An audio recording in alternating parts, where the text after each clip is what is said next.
नमस्कार, स्वागत आहे माझ्या चॅनल कुक विथ अक्षदामध्ये। आज मी तुमच्यासाठी घेऊन आली आहे एकदम खास दिवाळी स्पेशल करंजी। ही रेसिपी अगदी घरगुती आणि पारंपरिक आहे, पण मी ती बनवणार आहे अगदी थोड्या सोप्या आणि झटपट पद्धतीने। चला, सगळ्यात आधी आपण सारण करून घेऊयात। एका पॅन मध्ये मी खसखस आणि खिसलेले खोबरे छान असे भाजून घेतलेले आहेत। त्यामध्येच 2 चमचे तूप घालून मी रवा छान असा लाल होईपर्यंत भाजून घेतलेला आहे। त्याच्यामध्येच वेलदोड्याची पूड, सुका मेवा आणि पिठी साखर मिक्स करून छान त्यांना मिक्स केलेला आहे।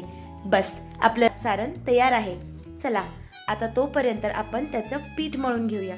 त्यासाठी मी 1 वाटी मैदा, रवा आणि गरम केलेल्या तुपाचं मोहन एकत्र करून घट्टसर पीठ मळून घेतलेलं आहे।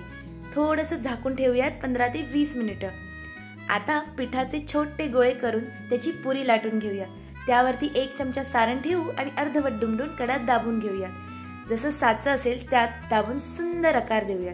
कढईत तेल तापवून करंज्या सोनेरी रंगाच्या होईपर्यंत आपण छान अशा तळून घेऊयात। चला, आता आपण ही करंजी शौर्याला टेस्ट करायला देऊयात। शौर्या, सांग कशी झाली ही करंजी? वा, मग तुम्ही ही नक्की करून बघा ही करंजी आणि तुमच्या घरी सगळ्यांना खुश करा।